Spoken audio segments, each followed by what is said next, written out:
মেসির খেলা দেখলে মাঝে মাঝে কি মনে হয় যে ওই জায়গাটায় আমি থাকলে ওইটা করতে পারতাম।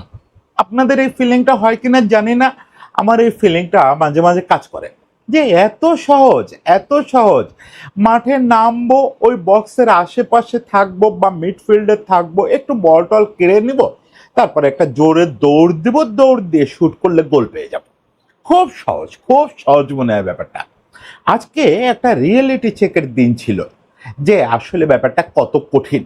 ওই জায়গাটায় তো খেললো, অন্য খেলোয়াড় খেললো বা ওই মেসিরে ছাড়া তো খেলোয়াড়রা খেললো, কিন্তু বোঝা গেল যে কাজটা অত্যন্ত কঠিন, অত্যন্ত কঠিন। চাইলেই যে কোনো ডিফেন্স ভেঙে ওভাবে ঢোকা যায় না, চাইলেই ওরকম একটা দৌড় দেওয়া যায় না, চাইলেই 4-5 জনের মাঝখান থেকে ওরকম একটা ম্যাজিক্যাল বল বের করে দেওয়া যায় না, চাইলেই ওরকম একটা ফ্রি কিকে মধুর গোল করে ফেলা যায় না।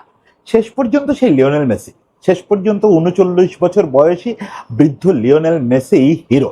শুধু আর্জেন্টিনার হিরো না, বিশ্বকাপের হিরো, এই পুরো পৃথিবীর হিরো।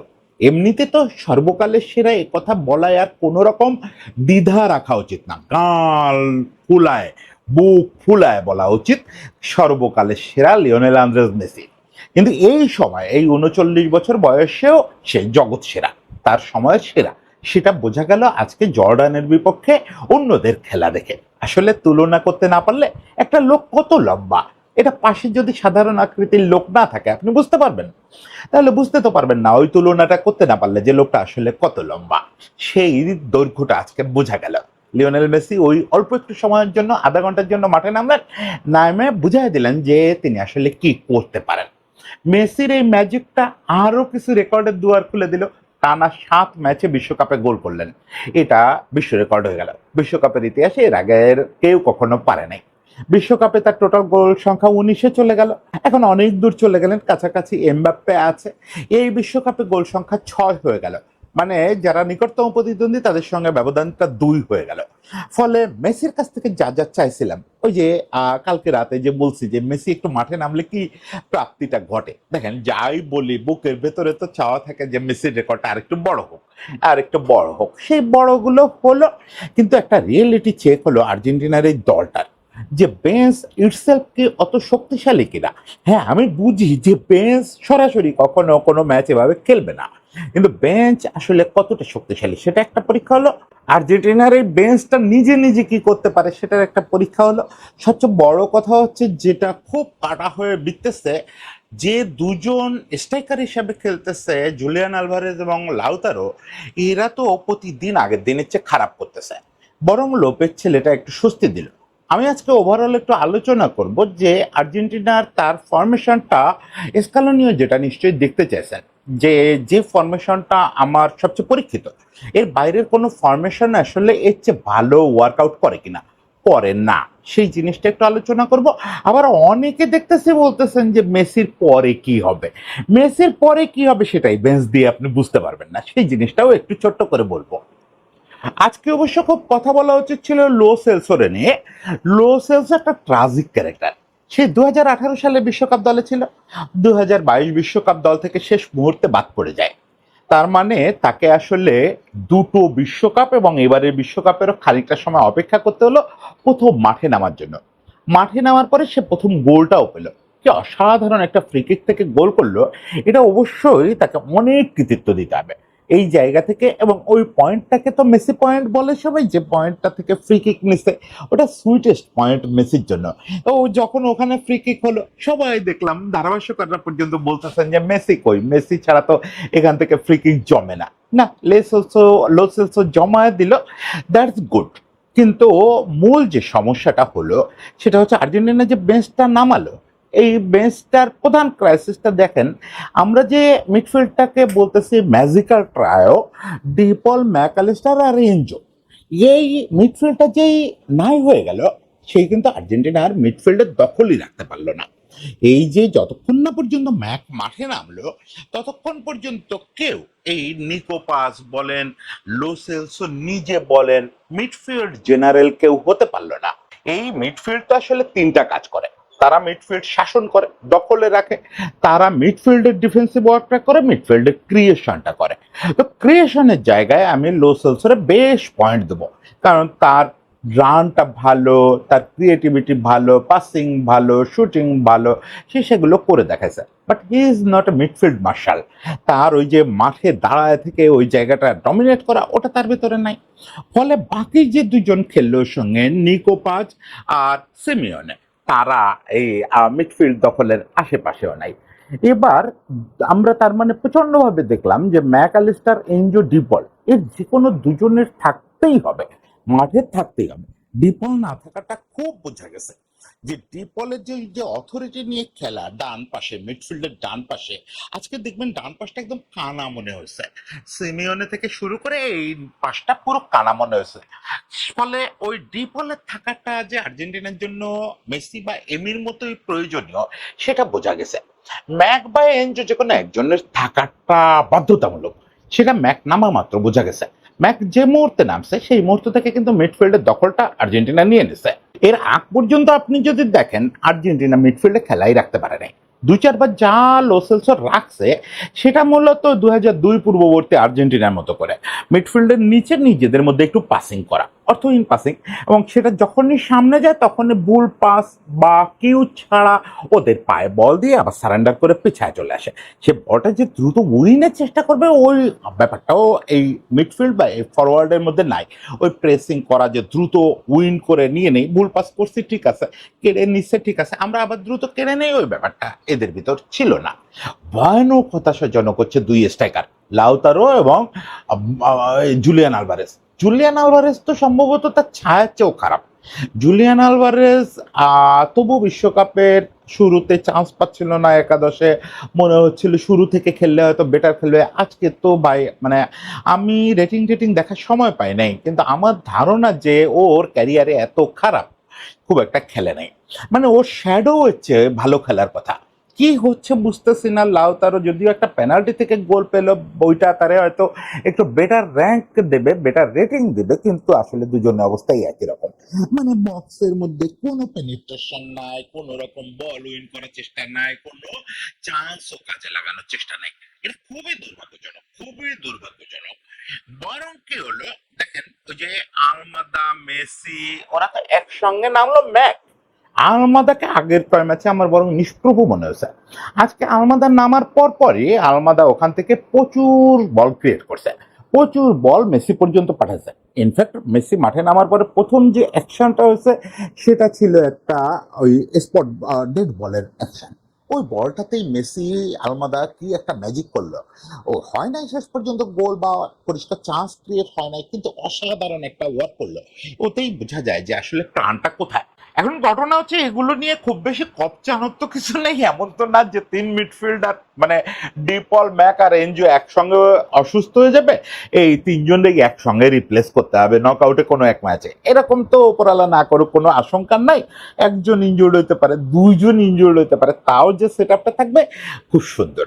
পারেদেস এদের সঙ্গে ম্যাক বা এনজো কারোর সঙ্গে মিললে পারেদেসও ভালো। পারেদেস আজকে খুবই বাজে মনে হয়েছে, কিন্তু সেটা হচ্ছে ও কোনো ক্লু খুঁজে পাচ্ছিল না ও কি করবে। ফলে এখানে আসলে ওই যে ম্যাক বা এনজো যে কোনো একজন, ডিপল এটা থাকলেই আসলে মিডফিল্ডটা ফাংশন করবে। আমি মিডফিল্ড নিয়ে দুশ্চিন্তিত না, আমি সবচেয়ে বেশি দুশ্চিন্তিত ফরওয়ার্ড নিয়ে। যদিও আজকে দুটো গোল মেসি ছাড়া আসছে, মেসি নেমে মেসির গোলটা করছে, কিন্তু খুবই দুশ্চিন্তা রয়ে গেল, খুবই দুশ্চিন্তা রয়ে গেল যে মূল যে স্ট্রাইকার দুজন যাদেরকে রোটেশন করে স্কালোনি খেলাবে, তারা তো কোনো রকম কোনো বাইট করতে পারতেছে না, তারা কোনো থ্রেডই ক্রিয়েট করতে পারতেছে না। ওরা থাকা না থাকা, বরং না থাকলে মনে হয় যে স্পেসটা একটু বেশি পাওয়া যেত। মাঝে মাঝে মনে হচ্ছে ওরা না থাকলেই তো ভালো হতো, এই জায়গা থেকে অন্যরা দৌড় দিতে পারতো। ইভেন এই যে Manuel Lopez, Jose Manuel Lopez ছেলেটার নামলো, ওর স্কিল টের পাওয়ার সময় পাইনি। ও তো নামলো অল্প একটু সময়, বোধহয় 8-10 মিনিট খেললো, বাট ওর ফিজিক্যাল প্রেজেন্সটা, ও তো এদের চেয়ে ফিজিক্যালি অনেক শক্তিশালী এবং লম্বাও মনে হলো এদের চেয়ে।